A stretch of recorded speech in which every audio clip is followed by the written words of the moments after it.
नमस्कार, आपका स्वागत है सान इंडिया पर। नई दिल्ली रेलवे स्टेशन पर जो भगदड़ मची थी, इसको लेकर आरपीएफ के द्वारा एक जांच रिपोर्ट सामने आ चुकी है। इस जांच रिपोर्ट में यह बात साफ हो गई है कि इस भगदड़ के कारण क्या थे। लेकिन मैं आपको बताना चाहता हूं कि इस जांच रिपोर्ट में वही बात सामने आई है जिन बातों का जिक्र मीडिया रिपोर्ट्स में भी किया गया है। इस जांच रिपोर्ट में कोई भी ऐसी बात नहीं है जो मीडिया रिपोर्ट्स में नहीं थी। मतलब समझिए कि जांच रिपोर्ट में कोई खास कारण नहीं बताए गए, कोई खास वजह भी नहीं बताई गई, जिम्मेदार कारणों के नाम भी नहीं गिनाए गए, बल्कि एक साधारण कारण बताए गए जो कि वहां पे मौजूद प्रत्यक्षदर्शियों ने बताया था। मीडिया रिपोर्ट्स में ऑलरेडी जो बातें थी उन्हीं बातों को शामिल किया गया है। इतनी जल्दी रिपोर्ट आने का एक वजह यह भी है क्योंकि मीडिया रिपोर्ट्स में इसको लेकर खूब चर्चाएं की गई और जल्दी काम करने को लेकर बात की गई। रेल मंत्री का इस्तीफा भी कांग्रेस पार्टी के द्वारा मांगा गया। यहां पर तमाम घटनाओं का जिक्र मैं आपसे करना चाहता हूं कि रेलवे में बीते समय से कई घटनाएं हुई हैं जो आपके नज़र में आने चाहिए। कुछ ही समय पहले छठ को लेकर बांद्रा स्टेशन पर भगदड़ मचा था और उस स्टेशन पर भगदड़ में लगभग 10 से 15 लोग गंभीर रूप से घायल हुए थे। उससे पहले मैं एक और बड़ी घटना के जिक्र आपसे करना चाहता हूं, वो है बालासोर ट्रेन हादसा। उसमें हजारों लोगों के मारे जाने की बात कही गई थी, कई लोग घायल हुए, लेकिन आंकड़े दबाए गए, मीडिया रिपोर्ट्स को खारिज किया गया, मीडिया को अलाउ नहीं किया गया, तमाम तरह की बातें हुई। लेकिन फिर भी रेल मंत्री ने इसकी खास जिम्मेदारी नहीं ली, बल्कि सीना दिखाते हुए वहां पर चले गए और कहने लगे कि हम यहाँ पर खुद निरीक्षण करने आए हैं। तो इस तरह की बात सामने आई है। जब से महाकुंभ शुरू हुआ है तब से ट्रेनों को लेकर किस तरह की बातें सामने आई है ये आपके सामने है। अलग अलग वीडियोज में मैंने हमेशा बताया है कि ट्रेन की स्थिति क्या है, आम लोगों के लिए क्या स्थिति है और जो अमीर लोग हैं जिनके पास ज़्यादा पैसा है उन लोगों के लिए क्या स्थिति है। मैं अनेकों बातों को कहने से अच्छा है कि आपको एक मीम दिखा दूं, उससे आप खुद समझ जाएंगे कि हकीकत क्या है और रेल मंत्री क्या कहना चाहते हैं। मैं एक मीम पर आपका ध्यान रखना चाहता हूं। मीम अश्विनी वैष्णव का है। वो अपने सीने फाड़ कर दिखा रहे हैं कि 4 गरीब क्या मर गए, तुम तो वंदे भारत को भूल गए। दरअसल ये सच बात है। जब से रेल मंत्री अश्विनी वैष्णव रेल मंत्रालय का पद संभाले हैं तब से रेल मंत्री वंदे भारत के पीछे पड़ गए हैं। जब देखो जब पूछो तब रेल मंत्री वंदे भारत का नाम लेते हैं। बस वंदे भारत बनाएंगे, वंदे भारत चलाएंगे, वंदे भारत रखेंगे, वंदे भारत और स्पीड चलेगी, वंदे भारत काम करेगा, यही बातें वो कहते हुए नजर आते हैं। उनसे जब भी आम लोगों के ऊपर सवाल पूछा जाए, आप उनसे पूछिए कि स्टेशन पर भगदड़ कैसे मची, कि इसकी जिम्मेदारी कौन लेगा, तो इसके जवाब नहीं आते हैं। नई दिल्ली रेलवे स्टेशन पर जो भगदड़ मची, इस भगदड़ के करीब 3 घंटे बाद रेल मंत्री ने इस बात को माना कि भगदड़ में कुछ लोगों की मौत हुई है, उसका इलाज लोकनायक अस्पताल में किया जा रहा है। लेकिन 3 घंटे तक रेल मंत्री इसे अफवाह बताते रहे और ये नहीं माने कि भगदड़ वहां पर हुआ है। तो इस तरह की जो लापरवाही है वो रेल मंत्री के द्वारा किया गया। मैं आपसे बताना चाहता हूं कि जब मैं ग्राउंड रिपोर्ट करने पहुंचा था उस समय एक व्यक्ति से बात करते हुए मैंने पाया कि लगभग 10 बजे शाम में ही वहां पर लाशें पहुंचनी शुरू हो गई थी अस्पताल के अंदर। ये बात सिद्ध हो चुका था कि इंस्टेंट वहीं पर मौतें हुई हैं। लगभग 10 से 15 मौतें तुरंत एग्जैक्ट हुई थी। लेकिन रेल मंत्री बहुत देर तक इस बात को दबाते रहे कि किसी तरह का कोई जो है भगदड़ नहीं मचा है, किसी की जान नहीं गई है। बल्कि पुलिस का रवैया भी इसको लेकर बहुत ही खौफनाक था। पुलिस के रवैये से ये साफ होता था कि पुलिस चाहती थी कि मीडिया रिपोर्ट्स में ऐसी बातें सामने नहीं आए। तो ये बात भी सामने आ रही थी। मैं सबकी बात करता हूँ। पहले मैं बात करना चाहता हूँ कि जांच रिपोर्ट में आरपीएफ ने क्या कहा। मैं इसके बारे में बात करता हूं कि जांच रिपोर्ट में आरपीएफ ने क्या किया, फिर हम बात आगे करेंगे। दरअसल ये भगदड़ जो है 15 फरवरी को हुई थी। आरपीएफ ने अपने जांच रिपोर्ट में कहा कि प्लेटफॉर्म के गलत अनाउंसमेंट की वजह से यह घटना हुई है।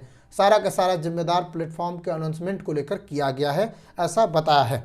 इसमें हुआ क्या है, कहा गया कि प्लेटफॉर्म नंबर 12 पर सबसे पहले ट्रेन आएगी, लेकिन प्लेटफॉर्म नंबर 12 पर ट्रेन नहीं आई और ये प्लेटफॉर्म नंबर 16 पर ट्रेन आ गई।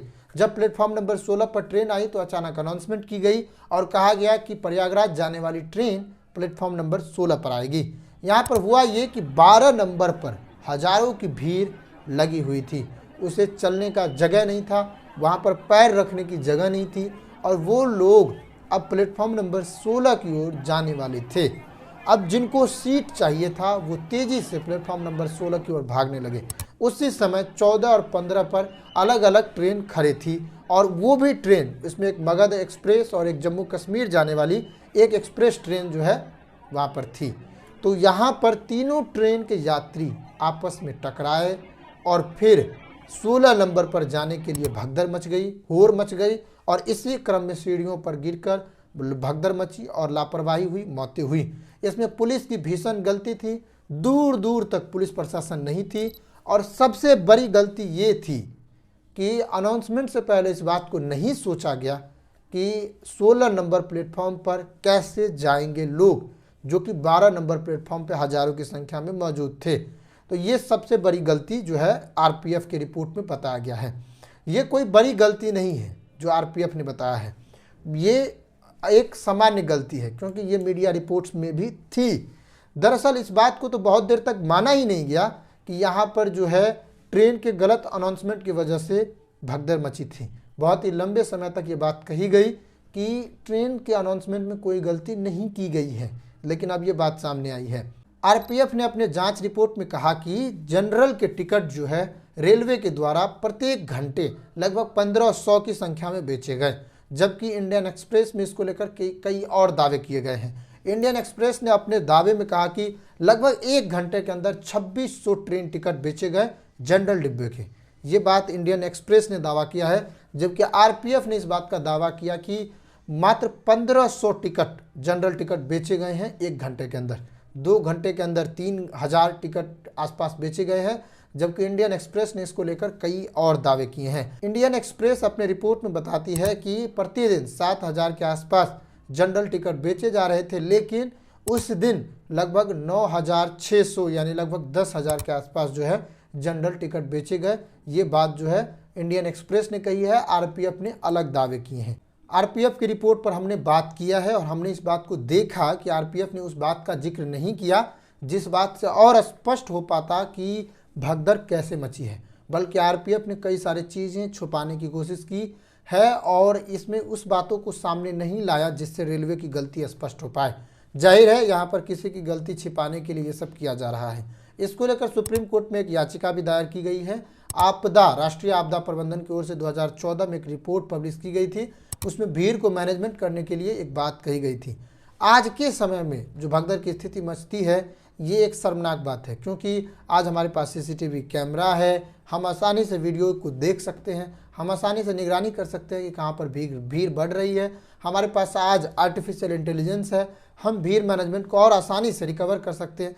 लेकिन इन सब टेक्निकल चीज़ें होने के बावजूद भी हम भीड़ को नहीं संभाल पाते हैं और इन चीज़ों को लेकर सुप्रीम कोर्ट में भी एक याचिका दायर की गई है और मांग की गई है कि उस पर एक जो राष्ट्रीय आपदा प्रबंधन की रिपोर्ट है उसको केंद्र सरकार और राज्य सरकार माने, इसके लिए सख्त दिशा निर्देश जो है सुप्रीम कोर्ट जारी करे।